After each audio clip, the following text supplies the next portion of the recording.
Blog Talk Radio. Hello, everyone. Good morning. This is Laurie Smith on Blog Talk Radio. It is 6 o'clock here in the morning, Calgary, Alberta, Wednesday morning, September the 15th, and I'm happy to be here. This is One Child Abuse Survivor to Another. It's a 30-minute live internet streaming radio broadcast from blogtalkradio.com, and the chat room is open if you'd like to sit in there and you're awake and everything. I'm just having a coffee waking up here and want to continue talking about the inner child and reparenting our inner child, and that is from, I'll just give you the link here. We've been looking at this now for a couple of weeks, www.hopeforsurvivors.com, and that is hope, the number 4, survivors.com, and / inner child healing wounds.html. This is what we're looking at yesterday and today. And healing the wounds of childhood, that's the next portion.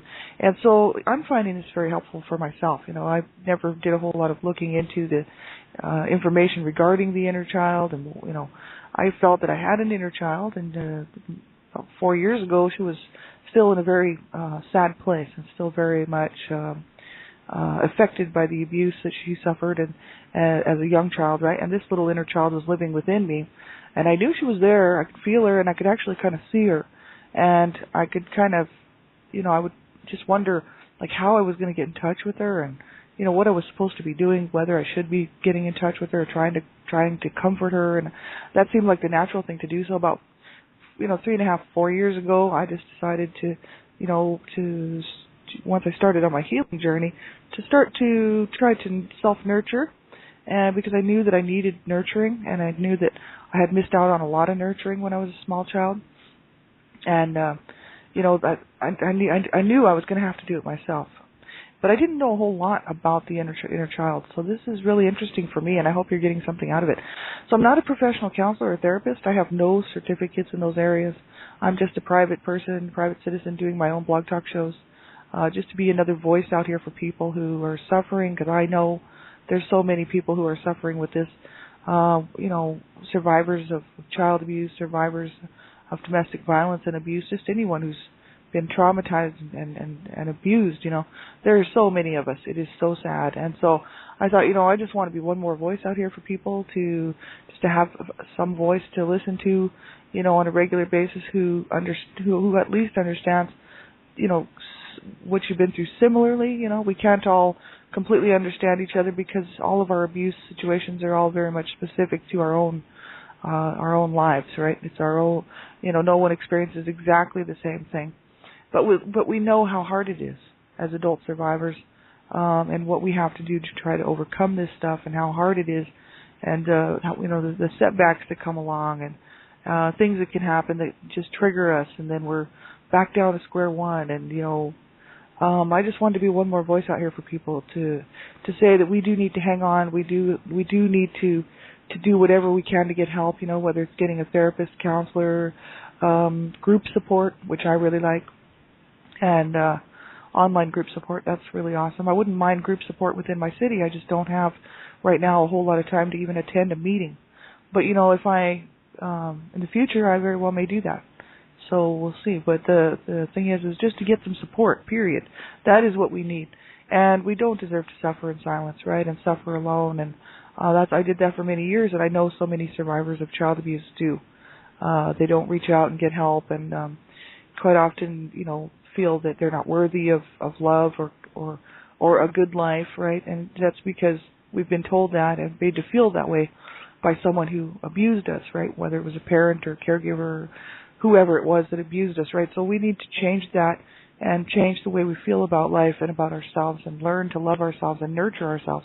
So that's why I find this stuff very interesting, the healing work, you know, for our inner child and whatnot, learning how to re-nurture, you know, to nurture ourselves, right? We'll pretty much have to sort of be in control of that to allow ourselves to heal, right? And that's so important. That's where I've been working on. I've been working on this now for almost 4 years. Not quite, but getting close to 4 years. So I'm quite a ways through, you know, my healing journey, feeling pretty good these days.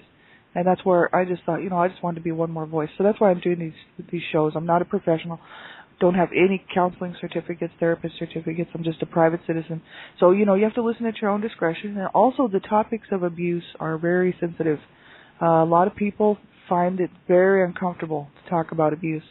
The reason I know is because that's what I talk about, and quite often it's so normal for me to talk about abuse because I lived with abuse my whole life since I was brought into this world, and suffered through it all the way until my abuser mom passed away at the age of, I was 31 when she passed away, and so her toxic behavior was still always toxic, right? And my dad is still living, but have had little contact with him after my mom passed away until this last year. So it's where was I going with that? But anyway, oh, I lived with this my whole life. Yes, exactly. Well, that's just the whole issue, right? The dysfunction in my family has not changed, right? I'm the only one on my healing journey. No, I only have 2 siblings left, and they are doing their own thing. So one of them's not talking to me now for 3 years, and another sibling of mine just ignores what I'm doing and pretends that it's all good. So we're not on the same path, I'm very much now isolated from my family because I'm on a healing journey, and I just don't. I'm in the middle of really working through my healing, and I don't want to hang around with them because especially my family, because they're all still so dysfunctional. Some of the stuff that my dad has told me over the last year has just, brought me right back down to square one where I was, before 4 years ago. And, so it's better if I don't hang around with him too much, right? And my sister, she lives in denial, so I can't do any healing work with her. So I'm doing this on my own, and I'm glad that I am doing it. If they don't want to heal or they have found their own way to deal with it, well, that's fine. You know what I mean? But I'm really working through this and facing the abuse where they're not.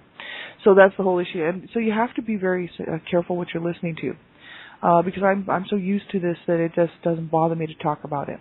But the whole issue is that so many times people find the topics of abuse very disturbing and hard to deal with, because it is very sick and disturbing, and it is very hard to deal with.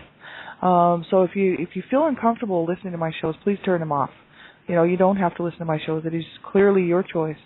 And if you feel like the information that we're talking about on any particular day is just not gonna, it's just not gonna be good for you to listen to, then you have to turn the show off, right? It's your prerogative. It's your discretion.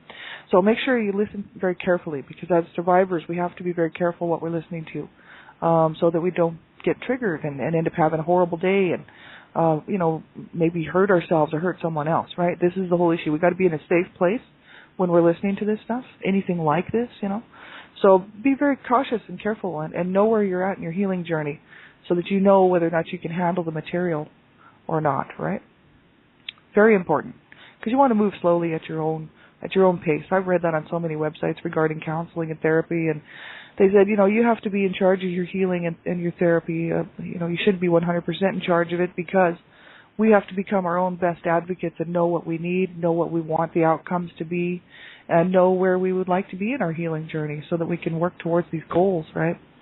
And so, we have to know where we're at in our healing journey so that we know we won't regress backwards. We just move very slowly and cautiously and allow ourselves to heal on our own terms and at a pace that's comfortable for us, right? And they said sometimes a therapist or counselor will try to rush it, and they might be doing that on purpose just to make a little bit of headway, because they feel it's what needs to happen. But they said sometimes, the survivors might want to rush it too much just because they want to heal, and then they end up kind of regressing backwards. So that's why be very careful listening to my stuff, and I wouldn't mind if you turn the show off at any time. It just doesn't bother me, because I care about people. I care about your safety. And so it wouldn't be hurting my feelings if you turn the show off. Not at all. And young people, I just ask that you have someone listen to this show with you, because there's a lot of adult material on my shows. And anyone under the age of 18, I ask that you have permission to listen to my shows. Okay, so we'll get right into this. Healing the Wounds of Childhood. I popped this into the chat room, and we were talking about this yesterday morning.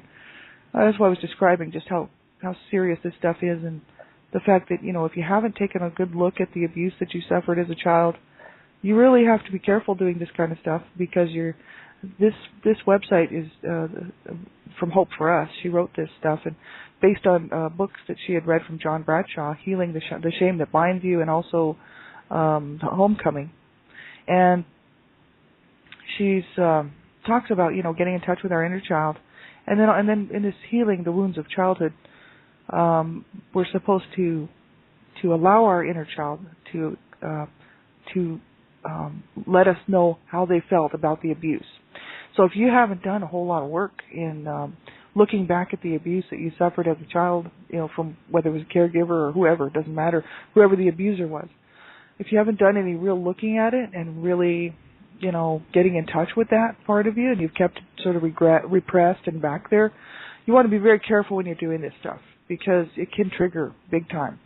And it can cause you to have emotions and stuff that you may never realize that you even have by looking at it, right? And like I was explaining yesterday, because it's so important, you don't want to hurt yourself, and you don't want to hurt someone else, and they don't even give a suggestion here on this website that you be very careful. They do say it's not meant to replace therapy, but they don't say that, to be cautious and be careful. You want to make sure that you're with someone when you're doing this for the first time. Maybe have someone with you, your counselor or therapist, go through this with you first, because you don't want to hurt yourself or anyone else. You want to make sure you're in a safe place.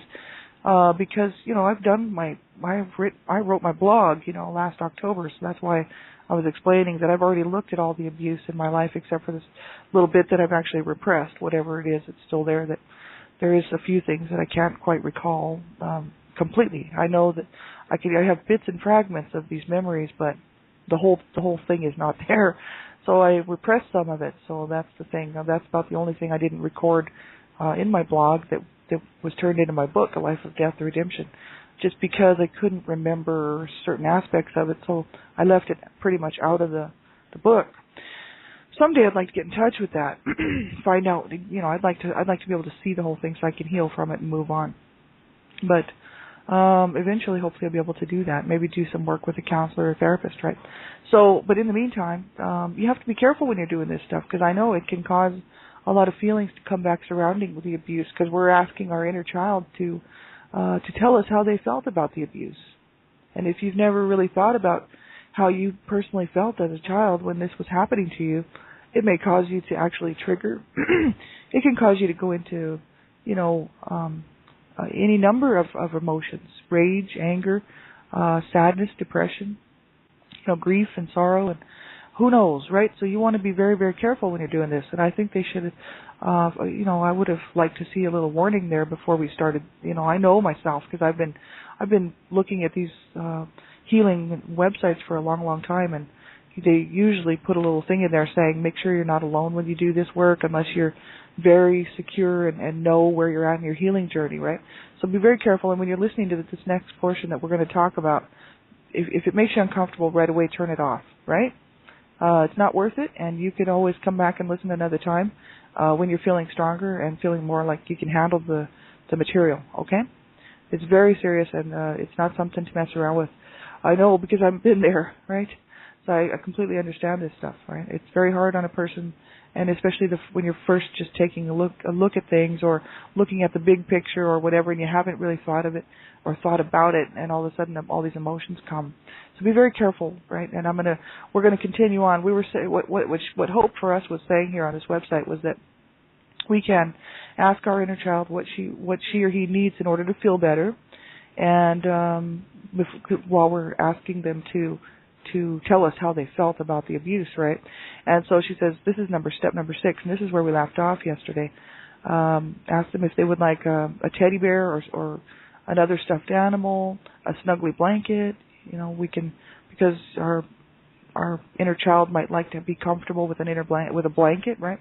Kleenex, a rocking chair, a bath towel. These are things that we could ask them out, right? A hug. As an adult, it might sound silly, but your inner child will probably appreciate a tactile hug. Wrap your arms around yourself and squeeze. It will help your inner child feel better, even if the adult you feels awkward or silly. Well, I've actually done that. And people would think that is so stupid, But when you have been so abused and so misused and so hurt as a child, and then no one hugs you, and there's no one there to hug you and to tell you that they love you and they're sorry, they didn't mean to hurt you, and even if they do say they're sorry, they just keep doing it. That doesn't help and doesn't count.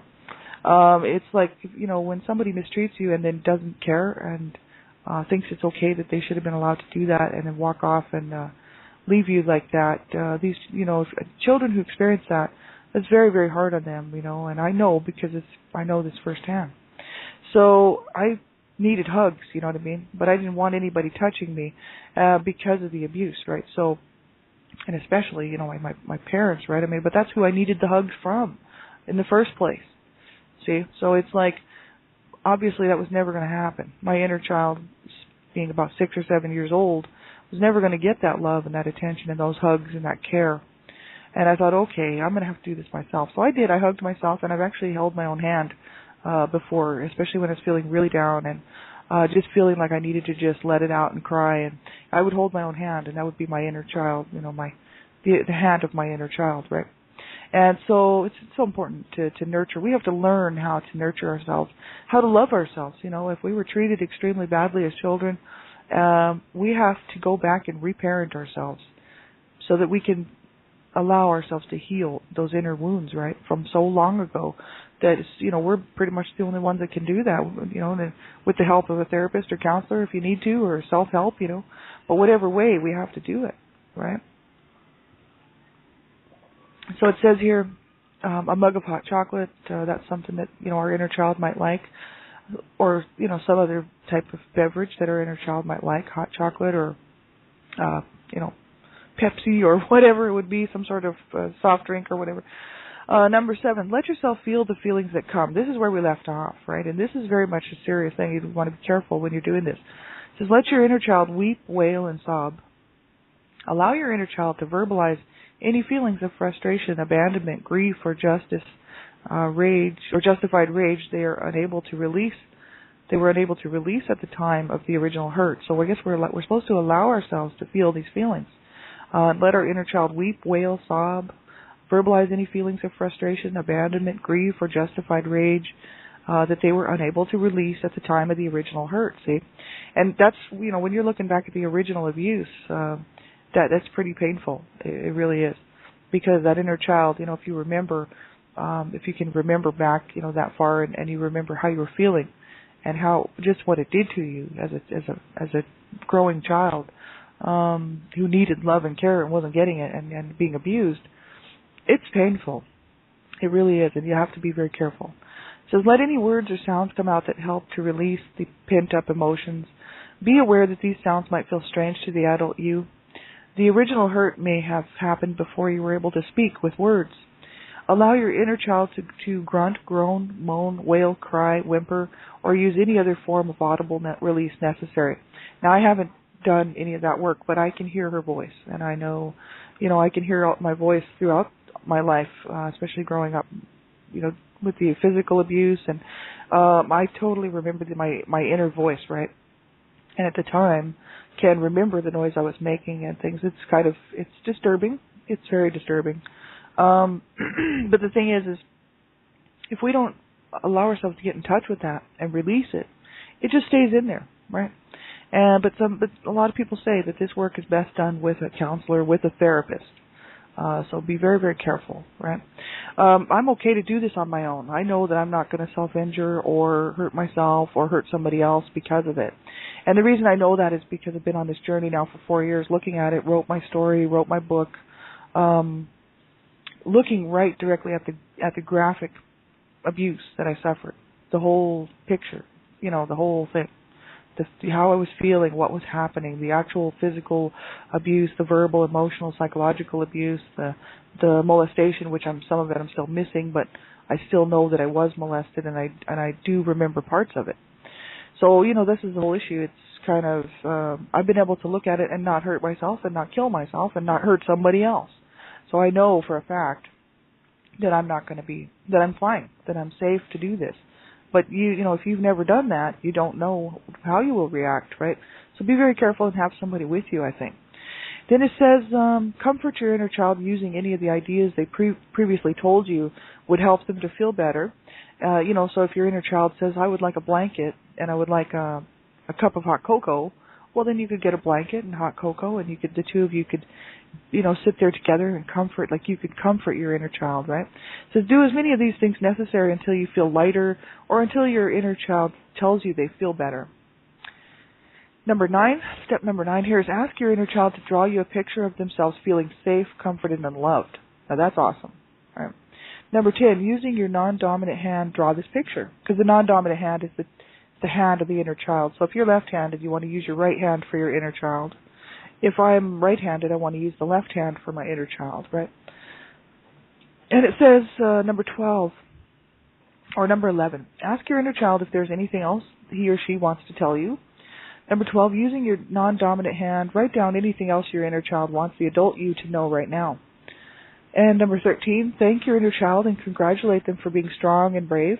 Let them know how much the adult you appreciates their honesty and help in identifying and releasing these old emotions.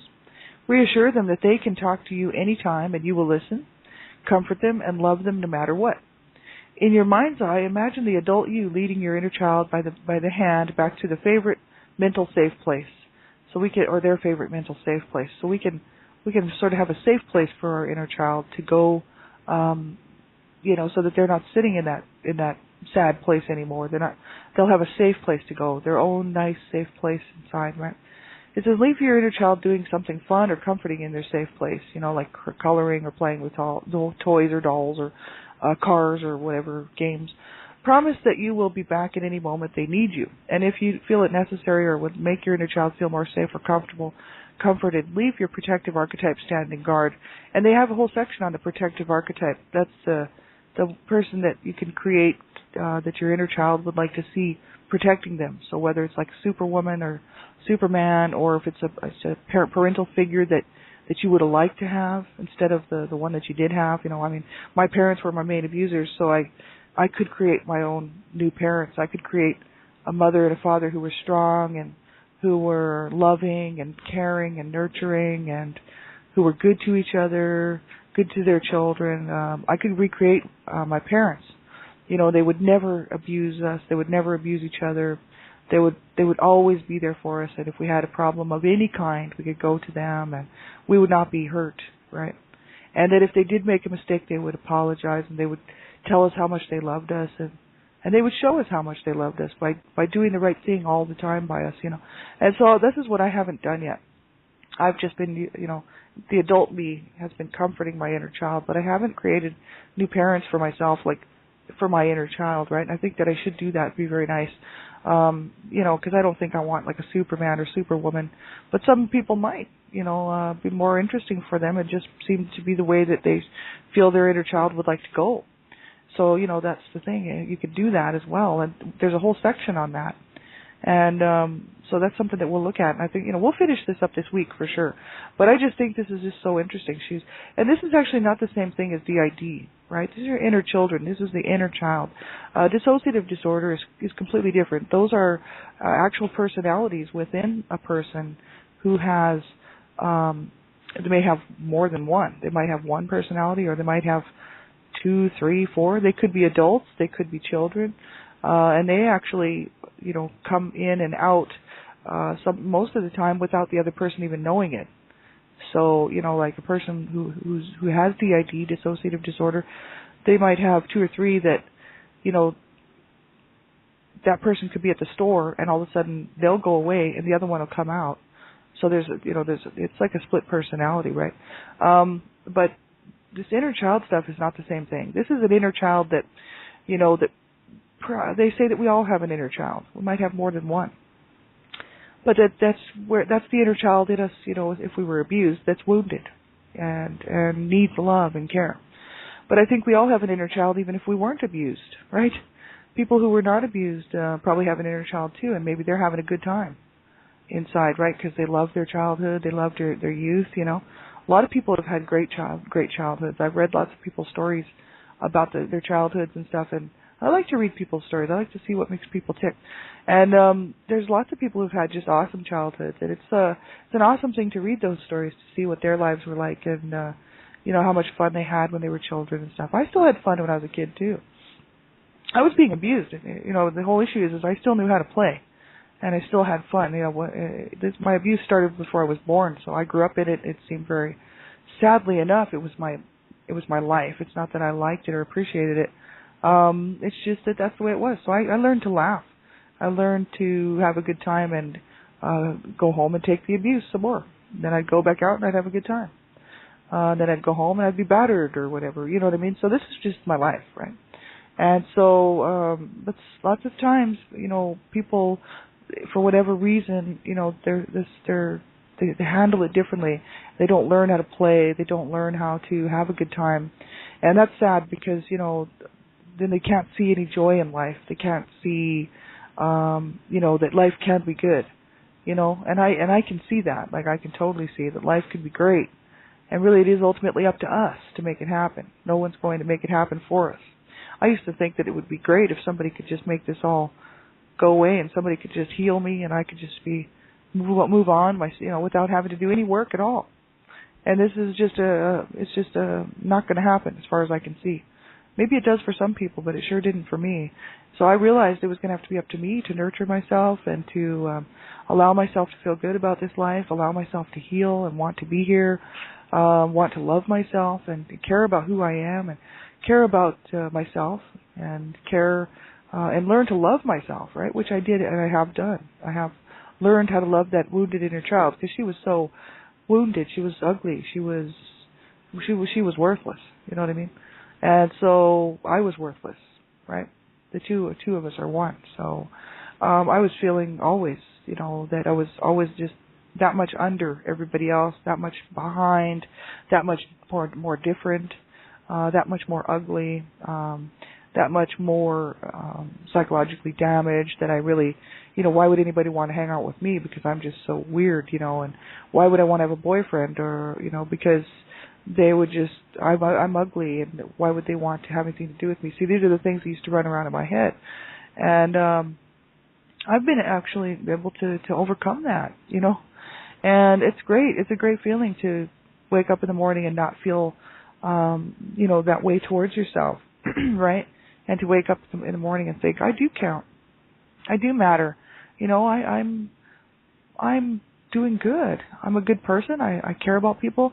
I'm learning how to handle all this stuff and how to enjoy life a little bit and, meet people. And it's a great feeling, and that's, I would wish that for everybody, to be able to wake up and actually say, I love myself but mean it, not just say it, but actually mean it. And say, I don't care what my parents said about me. I don't care what my abuser said about me. I don't care what they did to me. I love myself. And that little child inside of me is not ugly. She was precious. And I learned how to nurture her, and how to make her feel better about herself because she was very, very wounded. And it was hard, but I finally got her to understand that I loved her and that was my inner child, right? And that I cared about her and she was precious to me, So I started to connect with myself is what I did. And because my parents were not telling me I was precious, you know what I mean? And they weren't telling me any nice stuff mainly. Most of the time it was very brutal. And so I had to kind of go back and redo all that. That's the whole idea about, nurturing ourselves and reparenting, right? And it says here, from time to time, come back to this exercise, focusing on a different experience or emotion each time. So when we look at each of the different types of abuse or whatever, the different scenarios that had happened, it says that we can go back and sort of go through them with our inner children, right? And so she says, if you have difficulty in remembering a certain experience, try focusing on feelings that came up at the present time. So we're gonna continue on with this tomorrow. Have a great day, everybody. Got about a minute left, and I'll be back on same time tomorrow morning, 6 o'clock a.m. here, Calgary, Alberta time. And tonight I'll be on Dreamcatchers Talk Radio as well, 10 o'clock p.m.